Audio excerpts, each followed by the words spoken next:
Y tenemos aquí ya en el piso a Sabino Bacanarvaja, nuestro invitado. Sabino, buen día, ¿cómo estás? Gracias por venir. Buenos días, Roberto. Buenos días a todo el equipo. Un gusto estar acá. A ver, la verdad es que cuando pensé y estuve leyendo el libro y pensé en la posibilidad de charlar con vos, pensé también un poco en salir de lo que es la puja o la trifulca cotidiana que hay acá en Argentina. Pero después te das cuenta que no hay una política nacional sin una política exterior, ¿no? Así que dije, bueno, redondo. Pero vamos a abordarlo desde allá. Ahora Milei parece que se quiere hacer amigo de China. Te tiro el disparador, vos contame, ¿cómo es esa historia? ¿No estábamos alineados con los Estados Unidos? Yo le puse al título, porque viste, en la prensa se debatió mucho como giro pragmático. Sí, yo le puse Atrapado sin salida, viste, como la película esta de Milo Forman, no sé si la vieron, con Jack Nicholson, que hace McMurphy. Y bueno, en esa película Milei sería McMurphy y la médica sería Estados Unidos, ¿no? Pero, ¿qué quiero decir con esto? Que China tiene un concepto que se llama paciencia estratégica. O sea que generalmente cuando hay agresiones, acuérdense que a lo largo de su historia ha pasado mucho. Por ejemplo, acá recientemente ocurrió con Bolsonaro. Bolsonaro en la campaña hablaba pestes del comunismo, criticaba los BRICS, también dijo, por ejemplo, que iba a mudar la embajada de Israel a Jerusalén. O sea, planteó una agenda parecida a la de Milei y después no pudo realizar ninguna de esas cosas. ¿Por qué? Porque digo yo, lo agarró el esquema de Itamaraty, la Cancillería brasilera, que tiene una mirada también de lógica estatal, junto al vicepresidente de Bolsonaro, y medio que lo encauzaron. No solo no mudó la embajada, sino que participó activamente de los BRICS y viajó varias veces a China, y de hecho acuérdense que hoy el representante del nuevo Banco de Desarrollo de los BRICS está Dilma Rousseff, que fue, paradójicamente, yo lo cuento en el libro, la que creó el nuevo Banco de Desarrollo cuando era presidenta. O sea, fue una iniciativa de ella. Y bueno, y Bolsonaro, acuérdense que nombra, porque la presidencia es rotativa, ¿no?, de los países fundadores. Entonces, como a Brasil todavía le tocaban, cuando asume Lula, 2 años más, lo primero que hace Lula es cambiar y ponerla a Dilma, que es en Shanghái, ¿no?, que yo estuve también reunido varias veces con ella, y creo que está también. Acá cuando Sabino habla del libro, es este libro, Atento al Camino, Crónicas en China, es una edición de Futurock, con prólogos, nada más y nada menos, de Cristina Fernández de Kirchner y Dilma Rousseff. Lo voy a mostrar para los que están viendo a través del streaming, a cámara, ¿sí? El libro de Sabino. No es el primero, este libro. No, pero sí es uno que le tengo mucho cariño. Es más de divulgación claro, está muy enfocado también en la gestión mía, los 4 años allá en China. De nuevo, yo venía estudiando mucho China, había viajado muchas veces, pero créanme que vivir es algo diametralmente distinto, y yo lo que también hice en mi gestión es recorrí mucho las provincias chinas, ¿no? Sí. Entonces creo que fue uno de los embajadores que más, casi la totalidad de China tiene un esquema administrativo de 23 provincias, 5 regiones autónomas. Acuérdense que China tiene 46 minorías étnicas, la mayoritaria es la Han, pero después tiene otro grupo. Entonces estas 5 regiones están gobernadas por minorías étnicas. Después tiene 4 municipios controlados por la Administración Nacional, y después tiene 2 regiones administrativas especiales, Hong Kong y Macao, ¿no? Los municipios son Beijing, Shanghai, Chongqing y Tianjin, y las 5 regiones autónomas son Ningxia, Guangxi, Tíbet, Inner Mongolia y Xinjiang. Pero en estas regiones que les cuento, hasta tienen idiomas distintos. Por ejemplo, en Xinjiang son musulmanes, ni siquiera tienen los ojos rasgados. En Inner Mongolia también son más parecidos a los mongoles. El idioma guarda el esquema mongol como electivo. O sea, esta frase que dice Mondino cuando viaja a China, de los chinos son todos iguales, refiriéndose a la base espacial, la gente causó conmoción, porque yo creo que no hay sociedad más diversa que la sociedad china, ¿viste? Es muy grande y cada región es muy distinta. Pero déjame cerrar la primera pregunta, porque yo me puedo ir por las ramas y hablo mucho sobre China. Yo creo que ahí lo que le pasó a Milei es una serie de cosas, ¿no? Yo creo que cuando asumió Milei se subordinó directamente al esquema de Estados Unidos, ¿no? Es una cosa tremenda para Argentina, pero él decidió subordinar su política internacional. Vos arrancaste diciendo la política internacional es la principal política, como decía Perón, y yo coincido. Si tenés para el desarrollo nacional, para mirarlo desde el interior argentino, el primer ejercicio que hay que hacer es caracterizar la situación internacional para saber hacia dónde puedes ir o cuáles son tus vectores de desarrollo en función de tu interés nacional. Y acá lo que hizo Milei es subordinarse directamente a Estados Unidos, y eso lo estamos viendo no solo en esta cosa cultural estética de cambiar el logo a la Casa Blanca o comprar aviones usados solo porque son de Estados Unidos, que se los compró a Dinamarca, o estábamos por comprar aviones chinos nosotros. Sí, igual cerremos los ojos y pensemos. En el momento que estaba eso bastante avanzado, porque son aviones con tecnología autónoma, acuérdense lo que pasó con los aviones franceses que compró Macri, claro, que tuvieron que desguazarlos porque, acuérdense, nosotros tenemos un conflicto con Inglaterra por el reclamo de integridad territorial, entonces hay bloqueos tecnológicos con respecto al tema armamentístico. ¿Qué quiere decir esto? Que los aviones franceses que compramos tenían un componente para la eyección de los asientos que era británico, estaba restringido, entonces se tuvieron que desguazar. Entonces esto puede pasar algo parecido porque son aviones norteamericanos de la OTAN, claro, fíjense, claro. Y con otra característica, que cuando vos usás un avión de la OTAN, obviamente la OTAN te registre, por ejemplo, los radares están restringidos en función de los aviones de la OTAN. O sea, es un despropósito. Hasta el ex embajador de Macri, Guelar, les dijo, compraron Falcon viejos. Imagínense la cuestión. Pero bueno, vuelvo al tema de subordinación a Estados Unidos.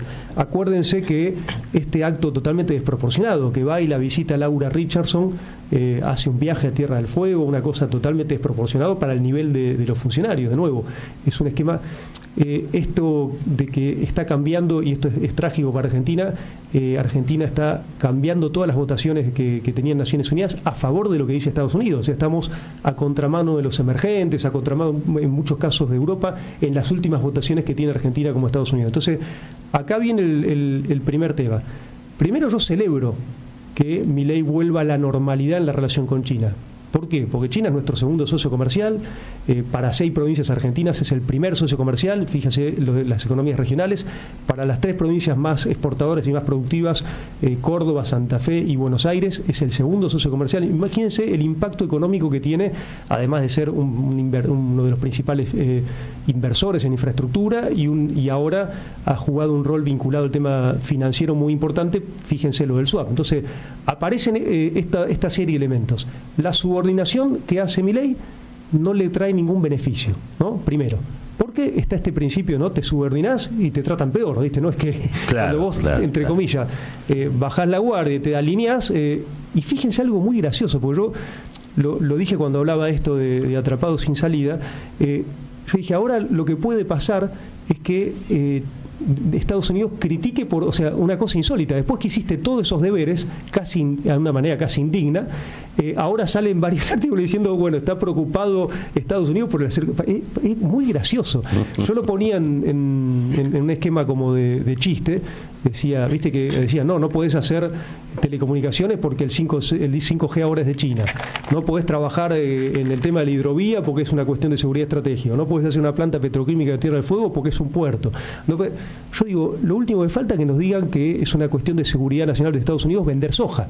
Claro, no lo pueden decir porque son los principales vendedores de soja a China. Entonces, primera cuestión, no hay que comprarse ninguna rivalidad, porque en definitiva, y a lo largo de la historia de China, la realidad es que ellos con Estados Unidos han tenido una relación muy, muy fuerte. Claro. China aún hoy sigue siendo la principal tenedora de bonos del Tesoro norteamericano, está en declive, pero sigue siendo la principal tenedora de bonos del Tesoro norteamericano y no se va a deshacer porque es como también complicarse la economía a sí mismo.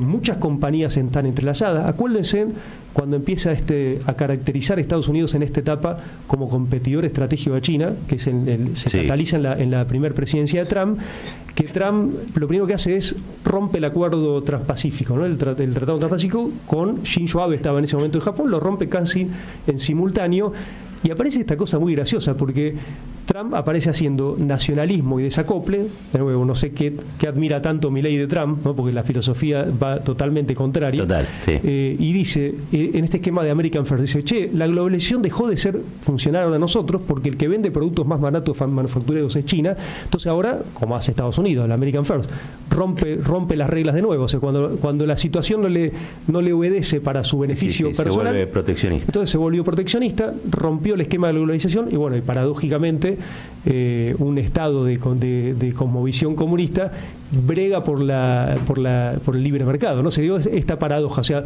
en términos filosóficos, tal vez Milei debería estar más cercano al comunismo chino que a Trump. Bueno, capaz que lo redescubre ahora. Bueno, se dan estas contradicciones. En enero creo que viaja a China. Yo creo que ahí hay una confusión, porque ¿qué es la información que teníamos nosotros? Bueno, primero que Karina Milei, acuérdense, y acá voy a hablar de esta degradación institucional, obviamente en todos los sectores, pero particularmente en Cancillería, que de nuevo, la política más importante. ¿Por qué pongo lo de Cancillería? Primera situación. Aparece una persona de Canciller realmente muy compleja, que es Mondino, que ya arranca hablando en campaña de los acuerdos oscuros de China. Bueno, yo me pregunto, ella hablaba de acuerdos oscuros, que eran acuerdos que estaban todos colgados en la página de la Cancillería Argentina. Que me diga si es oscuro el acuerdo que firmó con el canciller británico, que nos diga si es oscuro este acuerdo que están por la compra de bienes supersónicos, porque nadie sabe cómo es esa compra. O sea, se ha hecho a espaldas de la sociedad argentina, y así muchísimos acuerdos. De hecho, en la reunión que tuvieron en el marco de Naciones Unidas con canciller Wang Yi, que participó Karina Milei y Caputo, no se comunicó. La sociedad argentina se enteró por la embajada china.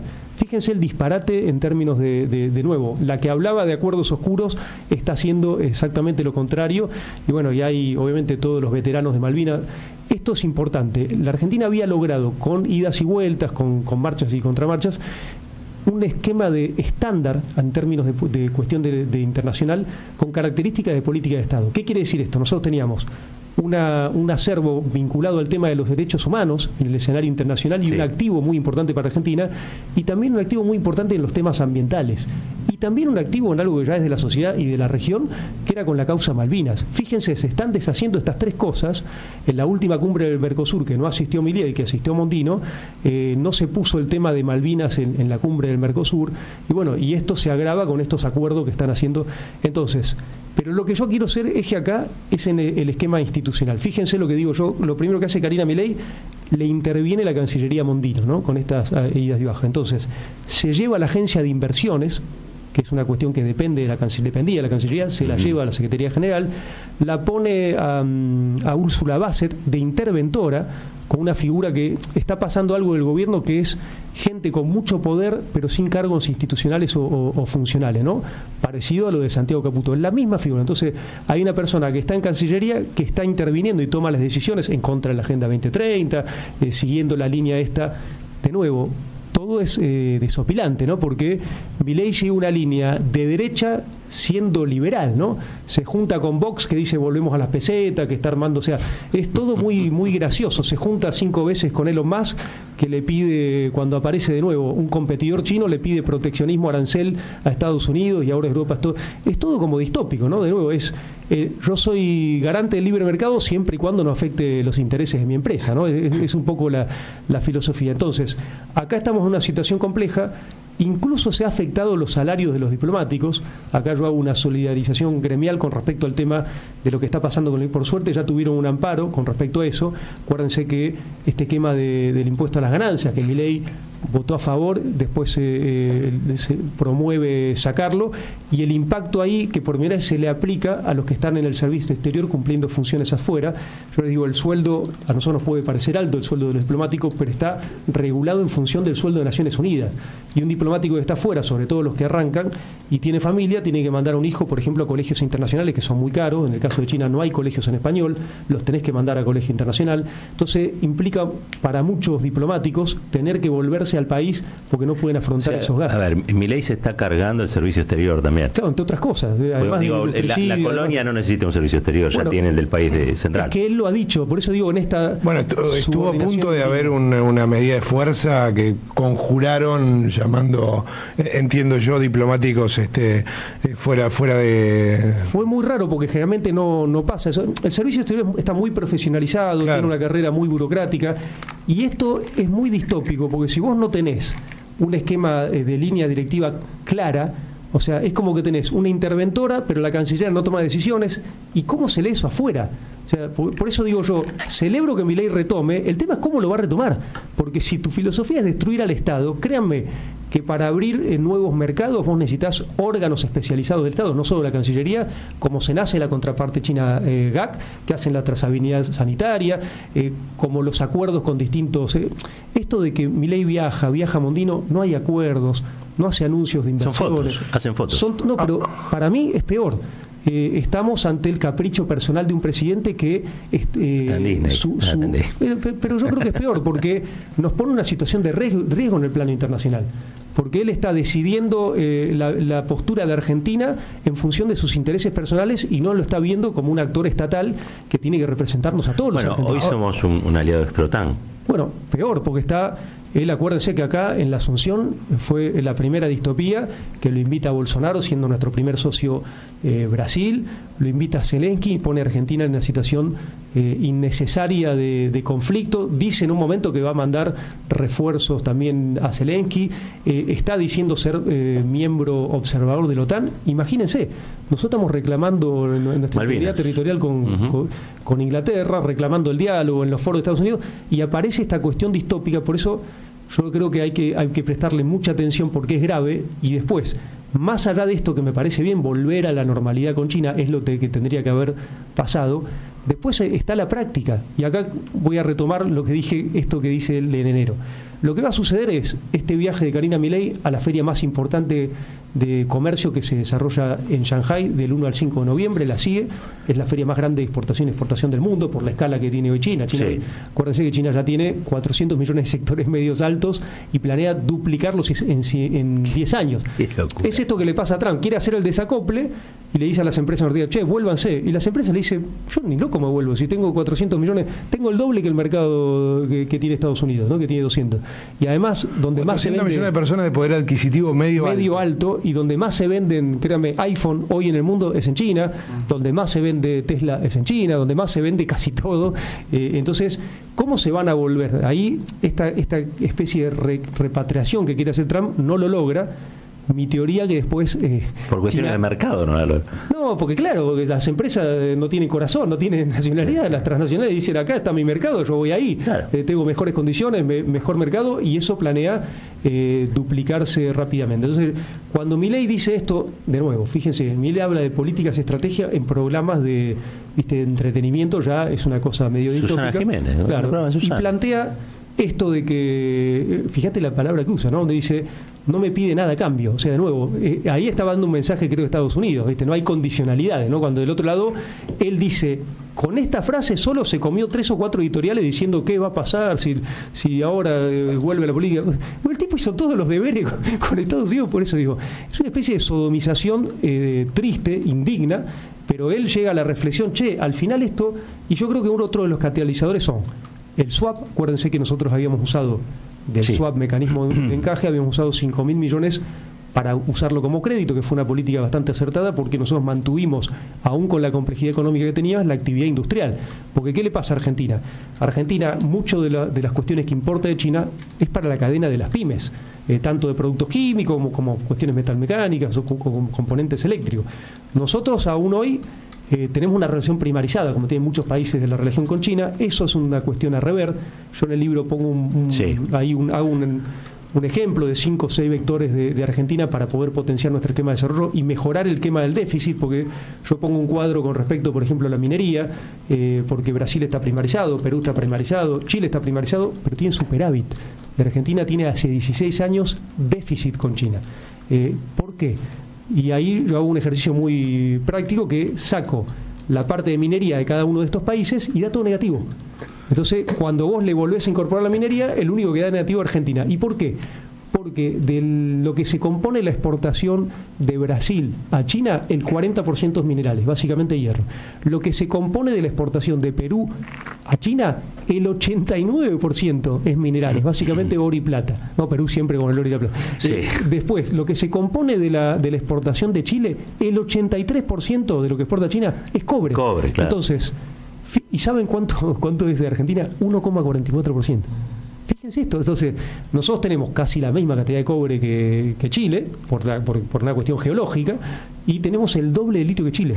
De los países del triángulo del litio, el único que nos gana es Bolivia, pero en Argentina está un litio de mayor calidad. ¿Y qué tiene el litio? Es una de las economías minerales extractivistas, pero que tiene cierto proceso semi-industrial. O sea, vos exportás carbonato de litio.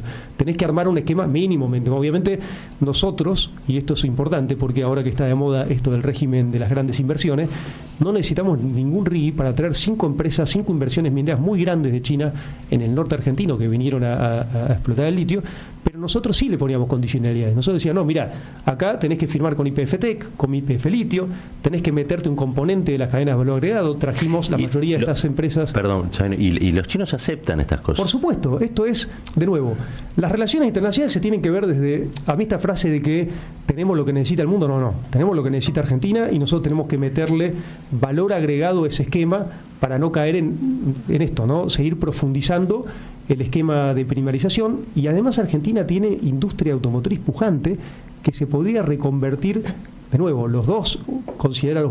Sí, tenés cobre y tenés litio. Los dos minerales considerados fundamentales para la electromovilidad. Cobre, ¿por qué? Porque el auto eléctrico usa de 6 a 7 veces más cableado de cobre que el auto a combustión. Claro. Y litio por la batería. Entonces, tal vez no podemos hacer batería, algunos dicen que sí, pero sí celdas. Entonces ya tenés un componente para ir reduciendo el esquema de la demanda que te implica. Fíjate, nuestra industria automotriz crece y demandás mucho más productos también, lo cual te hace un esquema que tenés que usar dólares, ¿no? Y ahora te empieza. Claro. Sabino, vos planteás, creo que el concepto es paciencia estratégica. Sí, paciencia estratégica. Que me gustó. Entiendo que tiene que ver con la dimensión y la comprensión histórica que tienen los chinos de su propia nación. Ahora, eso supongo que tiene límites. Quiero decir, hay tantas idas y vueltas, que las represas sí, que las represas no, que tal inversión sí, que tal no, que el mundo comunista, no sé qué, que estamos del lado del mundo libre, que alguna respuesta coyuntural tiene que haber del otro lado. Sí, por ejemplo, para poner algunos casos concretos. Nosotros teníamos en el gobierno nuestro, y también, porque acá hay que entender que el esquema con China a veces te lleva a varios gobiernos. Por eso para mí es fundamental, yo lo planteo en el libro, armar políticas de Estado. Claro. Sobre todo, yo me acuerdo de Néstor Kirchner como muy sobre todo como países como China, el tema de por China. La escala. Yo voy un poco más. Lo resignifico a Metol Ferré, porque creo que nosotros tenemos que pensar como región, a un país con una escala tan grande. Tenemos que pensar por lo menos como Sudamérica. Metol Ferré ha hablado de los estados industriales continentales, ¿no? Entonces, yo creo que tenemos que retomar ese espíritu y deberíamos también pensar las inversiones en función de nuestro comercio interregional. Porque nosotros somos de los pocos espacios regionales. Ahora es que Perón decía el ABC como un espacio realmente muy rico, y entonces nosotros tenemos muy poco comercio interregional, y una manera de hacerlo es mejorando, o sea, pensar las inversiones en infraestructura, por ejemplo con Chile en los corredores bioceánicos, orientarlas de manera conjunta a la integración, claro. A la integración y a mejorar nuestra capacidad exportadora. Pero como me voy por las ramas, retomo el tema que digo yo del viaje de Milei. Entonces, para mí, ¿qué va a suceder? Este viaje de Karina Milei con la agencia de inversiones, que va a ser como la primer señal de descongelamiento. La segunda situación que va a suceder, acuérdense que el 18 y 19 de noviembre está la cumbre del G20 en Río de Janeiro. Yo creo que la primer bilateral va a ser en el marco de esa fecha. Del G20. Del G20, porque Milei no se lo va a perder. Ahí es interesante porque Xi Jinping va a hacer una gira. También está la cumbre de APEC en Perú. Acuérdense que hay una inversión del puerto de Shanghái que es realmente impactante, que puede armar competencia al canal de Panamá. Fíjense estas apuestas de inversión industrial y de inversión en infraestructura estratégica de China, y cómo nosotros podríamos estar beneficiados de eso. Yo creo que no le comentaron bien qué era la CELAC, me parece a mí, porque primero la cumbre de la CELAC todavía no tiene fecha, y yo creo que él, cuando sepa que si es en el marco de la CELAC, que va a tener que ir acompañado por Lula, por Petro, por Boric, por Sheinbaum, por Maduro, cuando le digan, che, todos los comunistas que vos odiás van a sacarse una foto. O sea, yo creo que ahí hubo un desentendimiento. No le dijeron, che, yo creo que él, para mí, esto no me gusta subestimar a nadie, pero yo creo que él no sabe lo que es la CELAC, porque si no, yo creo que él va a viajar, pero en un esquema bilateral, no en el marco de la CELAC. Porque eso sí me parece realmente demasiado 360, sería un giro demasiado. Ahora, ¿los chinos lo recibirían? Digo, después de que los acusó de todo. Por supuesto, paciencia y estrategia. O sea, el que queda traicionando sus ideales es Milei. Por eso digo que es importante este concepto. China te espera. Vos lo agredís. Es como el tango, digamos, en algún momento te llega. No, y además, sí, yo les quiero decir esto, el que eligió como rival estratégico a China fue Estados Unidos, no fue China. Si es por China, eso no sucedía. Ahora, obviamente, vos lo atacás. Mira, un caso importante, acá con la pregunta que hiciste, que me parece que está bueno para verlo, es lo que pasó con Australia. ¿Se acuerdan de Australia cuando empezó a aliarse al esquema más con Inglaterra, con este esquema AUKUS, con el tema de los submarinos nucleares? Porque hay otra región muy sensible para China por el reclamo de Taiwán, que es el mar meridional. Entonces empezó Australia muy fuerte y con la pandemia fue muy agresiva Australia, hablaba de virus chino. Bueno, los chinos de repente, barreras sanitarias, Australia era el segundo, escuchen este dato, era el segundo proveedor de carne vacuna a China, el segundo. Ahora el segundo es Argentina.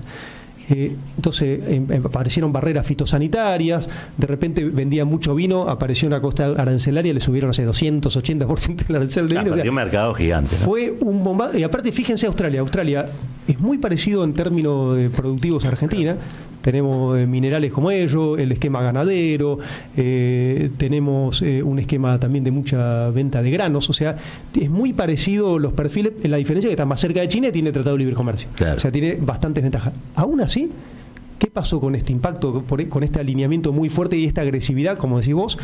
Aguantaron, pero empezaron a darle algunas señales. Y ahí naturalmente el mercado lo ocupó Argentina, no en el vino, ahí tenemos un capítulo, pero sí en la carne. Entonces, Argentina hoy es el segundo proveedor de carne vacuna a China, Brasil es el primero, y aquí acuérdense que nosotros hemos trabajado esto del desarrollo de granjas porcinas, pero ¿por qué? Porque la proteína cárnica, el 70% de la proteína cárnica que come el chino es cerdo. Como obviamente China, esto es importante decirlo, es el cuarto país más grande del mundo, pero solo el 13% de su superficie es cultivable. Con una población de 1.440 millones de habitantes, tienen un problema de seguridad alimentaria estructural. Entonces, necesitan sí o sí proteína. Otra cosa importante, China tiene un libro blanco, escrito hace 10 años y actualizado cada 5, sobre la relación con América Latina, ¿no? Nosotros hicimos, cuando llegamos acá, yo estoy de nuevo en etapa divulgador, armamos una maestría en la Universidad de Paz, de José Cepaz, hicimos un congreso, en la Lanús tenemos un posgrado, hicimos un congreso latinoamericano de sinólogos, que son los especialistas en China, y ahí discutimos esto, no puede ser que los chinos tengan un mapa, un esquema estratégico, una visión de qué necesitan de América Latina y nosotros no tengamos nuestro libro blanco con China. Bueno, pero tampoco tenés política de Estado común, digo. Está bien, pero hay que discutir. La famosa represa. O sea, vos tuviste 3 gobiernos consecutivos nacionales y populares, avanzó la relación estratégica con China, vino el primer gobierno de Macri, ralentizó absolutamente todo. Ahora estamos con el gobierno de Milei. A mí me gusta, más que criticar al otro, criticarme a mí. A ver cómo es Nosotros eso. Tampoco estuvimos tan veloces. Y ahí es muy importante esto del tiempo que perdés en la relación con China. Entonces primera cuestión, yo creo que si uno asume el poder para no cambiar nada, no lo asumas. O sea, si nosotros vamos a asumir un proyecto sin discutir un proyecto y sin modificar las instituciones, o sea, ¿cómo es eso? Cancillería está pensada por un mundo que no existe más. Cancillería tiene 30 embajadas en Europa y solo 15 nace, o sea, la mitad nace donde está tu complementariedad. Vos tenés una situación, acuérdense lo que dijimos los aviones, al país que le compramos fue a Dinamarca. Hace 2 años Dinamarca cerró la embajada en Argentina. Argentina no. Porque dijo, no es nuestra prioridad. Argentina no. Entonces, fíjense esta cosa desopilante. Les voy a contar 3 o 4 cositas que yo lo pongo en el libro. Es el primero, nosotros tenemos un área para la relación con China que se llama Diallo, Asia y Oceanía. Después tenemos un área para Estados Unidos, un área para Brasil. Entonces, fíjense cómo está diluido. Argentina participa oficialmente. China es Asia y Oceanía, digamos. Exactamente. Pero no China. Vos tenés, oficialmente Argentina participa en más de 30 ferias comerciales en Estados Unidos y solo en 6 en China. Acuérdense lo que les dije, 400, el doble de mercado que Estados Unidos. Por ignorancia, por un alineamiento. Por muchas cosas. Hay una cuestión cultural, hay una cuestión eurocentrista, que yo también trabajo el contenido en ese libro. Y después, fíjense, el esquema de promoción, yo hablé de esquema profesional de Cancillería. Vos tenés un esquema, o sea, yo no elegí a mis diplomáticos, lo elige la Cancillería, cosa que está muy bien. Se licitan, hacen una licitación y vos tenés clasificación para el servicio exterior que es A, B o C. Sí. ¿Quieren que le diga que es Beijing? C. Que es A, Estados Unidos, Europa, Canadá. Entonces, ¿qué quiere decir que sea C? Quiere decir que el diplomático que aplica ahí, primero, después puede aplicar un A, y segundo, se queda mucho menos tiempo porque son supuestamente zonas riesgosas. Entonces, mis diplomáticos, vos generalmente tenés una gestión de 4 años, a la mitad del mandato cambiaron. Fíjense el despropósito. Llegás a China, un país con una cosmovisión, con una burocracia confuciana que te agobia, ¿viste? Hasta que terminás de entender, con un idioma totalmente, la cuestión es la distancia cultural, y cuando se termina de comer, ¡pum!, se están yendo. Tendría que ser todo lo contrario, tendría que ser 20 años que los tipos están ahí. No sé 20 años, pero por lo menos el destino hace que quedan 4 o 5. Claro. Entonces fíjense este disparate de la había cómo un está. Solo consulado, ¿no? Creo que vos. No, ese es otro de los capítulos. China tiene, fíjense, el esquema grande tiene solo 4 consulados, cuando tenés 11 en Brasil, 7 en Estados Unidos. Cualquier capital europea tiene lo mismo o más que China, y después el personal no solo diplomático es la mitad que la mayoría de estos países, y el personal local. Fíjense el delirio. Yo obviamente promoví, hicimos una promoción muy fuerte para abrir nuevos consulados buscando los sectores productivos, las provincias pujantes de China. Logramos abrir el consulado de Chengdu en Sichuan, pero este gobierno obviamente lo tiró para atrás. Lo que quiero decir es que, de nuevo, yo quiero criticarme a mí mismo, porque tengo esa filosofía, y yo creo que, de nuevo, lo que tenemos que aprovechar este tiempo para discutir las cuestiones de fondo.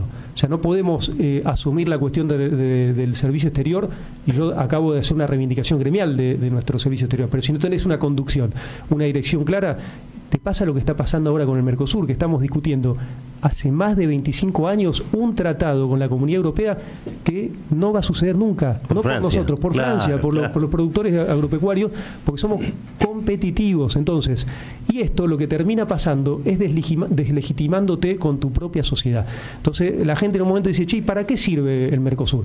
O sea, si no repensamos y empezamos a pensar en modificar las estructuras, yo hablo de lo que más o menos trabajé, que es el servicio exterior, y no conectamos con la gente, la verdad es que el diplomático hoy deberíamos ser digamos, agentes comerciales de promoción comercial, estar buscando inteligencia comercial, porque la capacidad exportadora, yo en el libro lo pongo para tocar un poco el ego argentino. Chile exporta 10 o 20 veces más todo, cualquier cosa que se te ocurra, vino, salmón, cerezas, minería, o sea, vos ves el volumen total de lo que exporta Chile con China y es casi todo nuestro volumen de comercio exterior. Entonces, primer punto, bueno, yo soy tal vez más radical, diría, Argentina debería tener un Ministerio de Comercio Exterior, creo yo, ¿no? Pero en principio, sí o sí, modificar, si vamos a asumir para no modificar las instituciones, lo que te va a pasar después. Por eso yo soy autocrítico, porque creo que un poco lo creamos nosotros a Milei, ¿no? Esa es un poco la reflexión que quiero decir. Y después que Milei fue muy nítido en la discusión, es un desastre, está destruyendo el Estado, pero tuvo una discusión muy, muy nítida, y nosotros tal vez nos volvimos conservadores en algunas cosas. Entonces él fue disruptivo, usaba categorías como casta, como el esquema revolución, o sea, conectó mucho más con dos segmentos, los jóvenes por supuesto, sí. Pero sobre todo también ¿por qué pasó esto de que cierran instituciones, cierran ministerios, cierran áreas fundamentales y no hay bueno, por suerte ahora sí empieza a ver con el tema educativo, pero han cerrado ministerios enteros. Acuérdense que el movimiento peronista nace a la luz cuando cierran la Secretaría de Trabajo y lo meten preso a Perón. O sea, había un esquema donde la institución había cliqueado con los intereses de la gente. Entonces yo creo que tenemos que volver a repensar esa cuestión como... Qué interesante. A ver, vos dijiste también que vos vas y tenés que animarte a cambiar las instituciones, si no las instituciones hacen de vos... Te cambian a vos. Te cambian a vs. Es así de sencillo, y aparte son instituciones que están diseñadas para un mundo que no existe más. Ese es el tema central. Están diseñadas para la post-revolución industrial. O sea, ahora estamos asistiendo a lo que se llama la cuarta revolución industrial, con un esquema de inteligencia artificial, de telecomunicaciones, que va a generar... O sea, China se está debatiendo si... China, ¿no? Con esta cantidad de población que dije, el tema de las 4 horas laborales, reformas integrales, porque hay un avance tecnológico tan enorme, o sea, y de nuevo, China hizo un desarrollo... Lo que hizo China en 40 años le costó, por ejemplo, a Inglaterra, a Estados Unidos, 200 años. O sea, hoy China, ya desde el 2018, es el que más patentes tecnológicas presenta en el mundo. Va en una moto imparable. China, en el año 49-50, tenía una expectativa de vida de 33 años, hoy tiene de 78, supera a Estados Unidos. O sea, uno es la primera economía, pero la expectativa de vida hoy supera a Estados Unidos. Lo mismo con las patentes tecnológicas. Te quiero preguntar dos cositas, porque me parece que también hacen al mundo que estamos viviendo, ¿no? Es probable que China haya reemplazado cosas que antes dependían del comercio con los Estados Unidos y que ahora de algún modo u otro las ha empezado a producir, y eso genera cierta autonomía. Claro, ese es el tema central, el concepto de soberanía, sobre todo tecnológica. China, como siempre, aprende a lo largo de la historia. Acuérdense que ellos vienen de 5.000 años de historias y tienen un periodo dinástico que arranca con la dinastía Qing, Qing-He, que es la famosa de los soldados de terracota, que en lo que es la llamada Guerra de los 6 Reinos, unifica, y ahí se habla, de hecho la palabra China viene de ahí. Y la última dinastía, que es la Qing con He, es la que ellos llaman que inicia el siglo de la humillación, que es en este encuentro con Inglaterra donde empiezan a despreciar la tecnología y le dicen, no, estas son herramientas del demonio, qué sé yo, y terminan colonizados por una isla, ¿no? Por Inglaterra, con el esquema de las guerras del opio, quedándose con Hong Kong y con territorio, y muchas potencias. Ellos llaman a ese siglo de la caída de la dinastía Qing a la creación de la República China en 1949, el siglo de la humillación. Ahí en el medio está la guerra, la invasión japonesa. Y lo que quiero decir que aprenden la lección. El partido después de esa lección dice, nunca más tenemos que despreciar la tecnología. Claro. Y China, de nuevo, pasa de ser una sociedad feudal, campesina, a ser una potencia tecnológica. Fíjese, hoy no es el que más gasta, el Estado que más gasta en investigación y desarrollo sigue siendo Estados Unidos, pero es el que más patentes tecnológicas presenta. Y está teniendo en el campo de las telecomunicaciones, del satelital, de las plataformas, porque China siempre dice, no, está prohibido usar el Google. No, claro, cuando viene Google a China le dice, abrime los códigos. Si no me los abrís, listo, creo mis propias plataformas, porque yo creo en el concepto de soberanía. Entonces, nunca te va a pasar esto que le pasó a Trump, donde una empresa tecnológica, en una cosa para mí, yo soy politólogo, fue como una caída del muro de Berlín, que Twitter en ese momento le saque al presidente más poderoso del mundo la cuenta, al presidente en ejercicio. Eso fue tremendo, fue como un parteaguas. Decir, acá está pasando algo que cristaliza el poder de las corporaciones por encima de los estados. ¿Qué pasó después?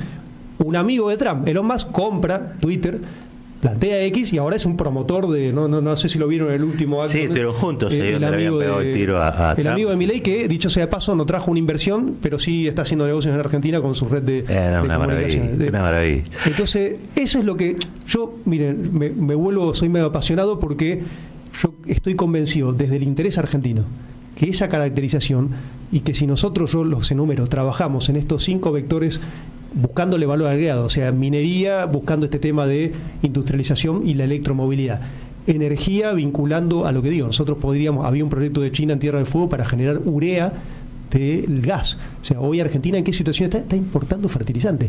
Podríamos no solo abastecer el mercado interno, sino exportar fertilizantes. Agroalimentos que funciona, y yo lo vincularía mucho al tema biotecnológico. Acuérdense este evento de bioseres llamado HB4, del esquema de la soja resistente a la sequía, se hizo con el CONICET. O sea, fíjense, después, el otro, economía del conocimiento. Nosotros acá tenés un activo científico increíble en Argentina. Argentina tiene empresas que están exportándoles componentes nucleares a China. Nosotros firmamos un acuerdo que sigue en proceso, espero, con el INVAP para vender 2 reactores Opal a China, porque China hoy, así como tiene avances, también tiene cuestiones de soberanía. China importa el 90% de los radioisótopos medicinales, entonces necesita resolver eso, y eligió, porque de nuevo, tiene un plan hace 20 años que dijo, no, lo mejor es el Opal, y empezó a trabajar con el INVAP para por lo menos empezar con 2. El plan que tienen ellos es de comprar 20. Fíjense en la escala. Fíjense, entonces, ahí hay un componente, hay muchas empresas vinculadas al tema satelital que cooperan, y el último es el turismo. que acá me quiero detener. El turismo hoy es el turismo emisor que más gasta promedio por día, es el chino. Entonces nosotros teníamos un plan que era mejorar la conectividad. Acá voy a hacer otro reclamo gremial, porque yo llegué a China en el medio de la pandemia, en un vuelo de aerolíneas, que fue fundamental para buscar insumos sanitarios en la primera etapa. Sí. Cerremos los ojos y pensemos, si no hubiésemos tenido nuestra línea de bandera, acuérdense, eran la guerra de los barbijos, incautaban la carga, o sea, salvó vidas. Tener nuestra línea de bandera salvó vidas, primero con los insumos y después con las vacunas. No nos olvidemos de eso, porque volvemos a esta discusión de los 90, de la privatización, del déficit. Las empresas aéreas estatales dan déficit y no es un problema, tiene que ver con la soberanía, la conectividad federal. Gracias a eso el mundo está complejo. No podemos descartar un esquema estratégico como la conectividad aérea. Acuérdense la repatriación en pandemia. No estamos exentos de estar en otra situación así. Trajimos a nuestra gente por tener nuestra línea de bandera. Entonces, esto, yo toda mi solidaridad a los reclamos de nuestra línea de bandera, y hay que hacer un esfuerzo.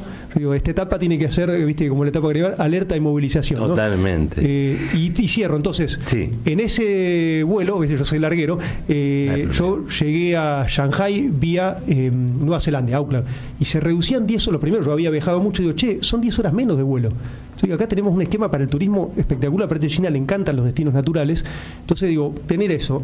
Argentina, por ejemplo, tarda para otorgar la visa a un turista chino casi un mes, cuando cualquier país de la Comunidad Europea casi una semana tarda. O sea, tenemos entrevistas presenciales, todo medio picapiedra, ¿no? Entonces, de nuevo, tiene que ver con esta cultura de que pensamos como una cuestión de policías migratorias la relación con China, y eso es una foto vieja, porque créanme, ahora son los que más gastan promedio por día en todos los. Entonces, ahí tenemos, fíjate, teatro.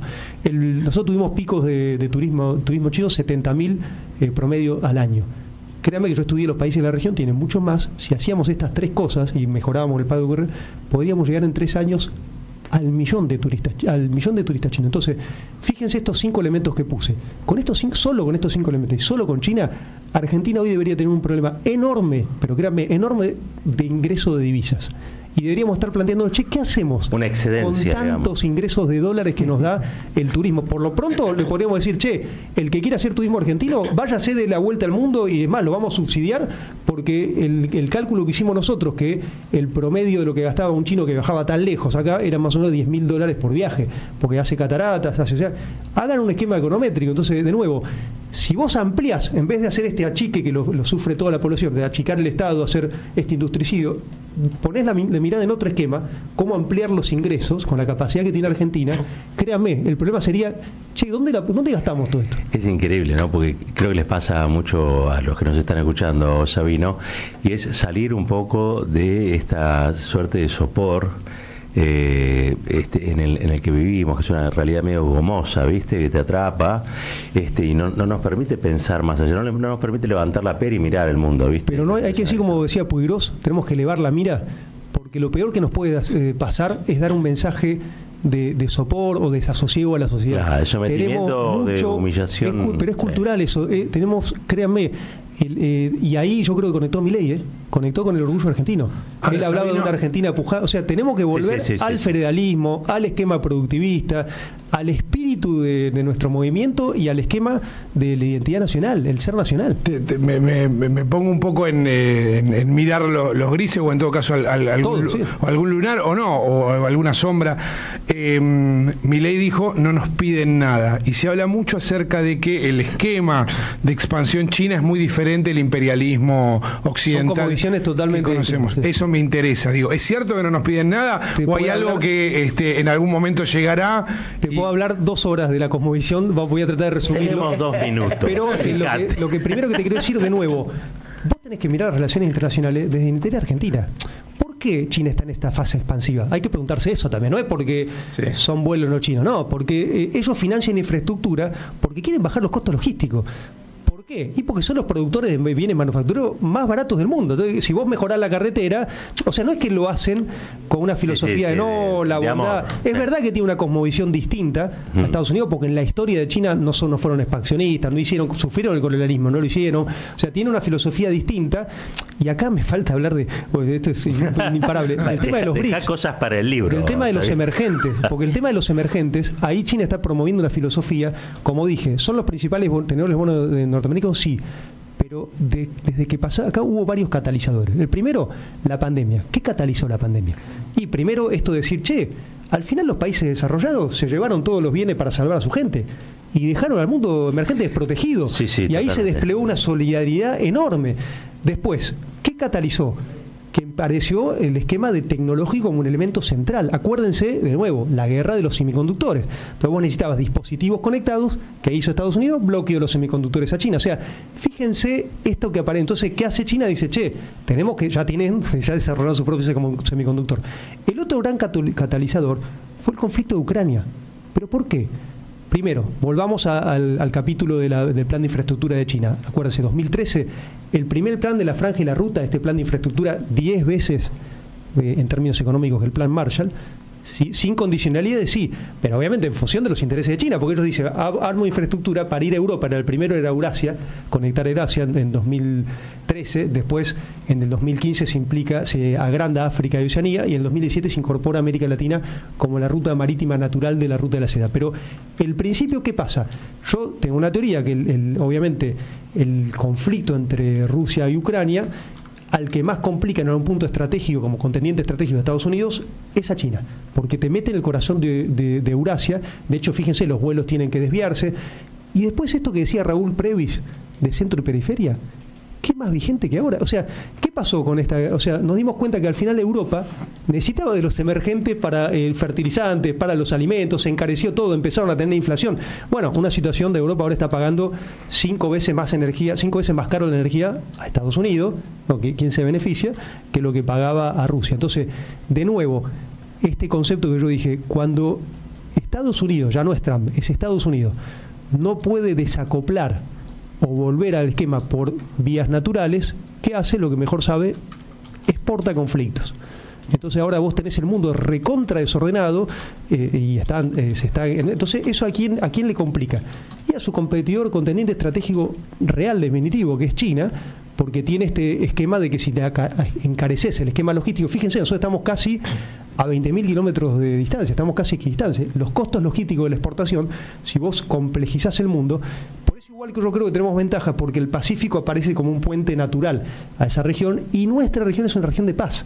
Entonces también es un activo muy importante y que nos debería interpelar para pensarnos como región. Y otra cuestión terrible, que es el tema de los BRICS. Acuérdense que cuando China hace algo muy interesante, que se pone de mediador en este acuerdo de Irán a Arabia Saudita, que fue un acuerdo histórico, y paso de tiempo después los incorpora a los BRICS. Vos decís, ¿qué es esto? Claro, son países productores de petróleo que, sumados a los BRICS, pasan a ser, yo decía, acá va a cambiar la agenda global vinculada a hidrocarburos, y la cambiaron. Arabia Saudita rompe el acuerdo de los 70, que es llamado petrodólar. Sí. Entonces aparece un espacio más importante hoy que el G7, con intercambia moneda. Que está proponiendo el segundo punto de la cumbre de Johannesburgo. Primero era incorporar esos 6 países, en los cuales estaba Argentina, en un listado que están esperando que eran B60. El segundo fue, ¿qué pasa de nuevo con el esquema de Ucrania y Rusia? Que empiezan a poner bloqueos en términos monetarios, incautar cuentas, bloquear el esquema de SWIFT, entonces, que es esta transacción. Entonces, ¿qué dicen los emergentes? Pero si acá están usando herramientas, entre comillas, liberales, y lo están usando como un arma de guerra, ¿qué nos va a pasar si de repente nosotros nos peleamos con Estados Unidos el día de mañana por un interés? Entonces, ahí empieza fuerte catalizar el uso de intercambio de las propias monedas, que en la cumbre de Johannesburgo Lula lo pone muy bien. Dice, ¿pero por qué si mi principal socio comercial es China, yo tengo que usar una tercera moneda que no es de ninguno de los dos socios y tengo que pagar cuestiones financieras? Un nuevo mundo.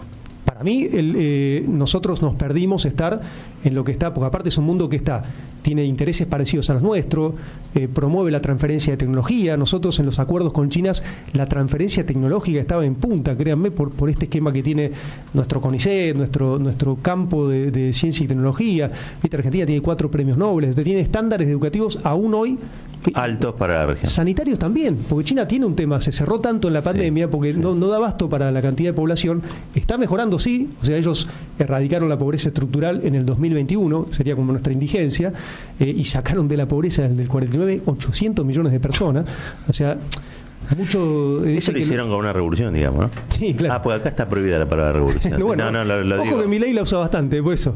¿Viste? Y yo la estoy tratando de resignificar para acá, pero ¿viste? Está muy bien. Yo creo que ahí estoy totalmente de acuerdo. Nosotros tenemos que discutir más ideología. Tenemos que ser más nítidos. Yo celebro mucho esto que está haciendo Cristina, estos documentos, estos debates. Está muy bien. Me parece que hay que elevar la mira y empezar a ver también el escenario internacional, volver a las bases de nuestro movimiento vinculadas al sector productivo, al federalismo. Yo creo que es el camino. Estaba y estuvo con nosotros. La ahuyentada está tremenda, al canto de Sabino Presidente. Sí. Perdón, Sabino Presidente acá todos. Nos trajo, además de su libro Atento al Camino, Crónicas en China, bueno, una bocanada de oxígeno, ¿no? Para estas mañanas en las que habitualmente estamos hablando de un conflicto tras otro, que tienen que ver con mucho de lo que estuvo hablando Sabino, pero en este caso una perspectiva que es, lo podemos transformar, y creo que es indispensable, ¿no? Para que la Argentina se ponga de no hay otra manera, y lo tenemos que hacer no solo dentro de nuestro espacio, Armando, conectando. A mí no me gusta la palabra consenso. Yo creo que el primer consenso lo tenés que hacer con tu sociedad, no con los actores de la política, con tu sociedad. Pero sí tenemos que tener política de Estado, es fundamental. Sí, los partidos tienen que volver. China va por su 14º plan quinquenal, que lo cumple. Entonces, no puede ser que nuestro partido se haya transformado en una máquina electoral y estemos discutiendo quién es el candidato en función de los votos. Tenemos que discutir proyectos, planes quinquenales, ver cuál es el interés argentino y a dónde vamos a poner el esquema estratégico. Compro por completo. Sabino, muchísimas gracias por estar acá. Gracias por el libro. Le vamos a decir que en lo que queda de hoy vamos a estar sorteando el libro que nos trajo Sabino, que tiene que ver nada más y nada menos con todo lo que estuvimos charlando. O sea, ustedes dicen, hay mucho más de lo que habló en el libro. Sí, así que vayan a buscar el libro. No, aparte yo agradezco a Futurock, que es una editorial también relativamente joven, que tiene muchísimos libros de internacionales. Yo creo que tenemos que volver. Está Fernando Duclos con Periodistán, con libros interesantes del Camino de la Ruta de la Seda. La dirige Vázquez, ¿no? Fede Vázquez. Está también Juan Manuel Carr con un libro sobre Lula. Yo invito a que vayan a la editorial. Vale de Croce con el Arca de Milei. Con el Arca de Milei. O sea, invito a que vayan a la librería que está ahí en Medrano 707, pero también ahora se encuentran en muchas librerías, y me gusta esto que se esté discutiendo la política internacional y que se estén escribiendo libros. Excelente, Sabino, gracias por estar acá. Tenemos una tandita pendiente, vamos allá, y todavía tenemos a la doctora Salvo, también tenemos por ahí, lo vi al Patito Venegas, bueno, mucho más en lo que queda de la media hora de Caballero de Día aquí en la 530. Ya venimos. Pensamos, escuchamos,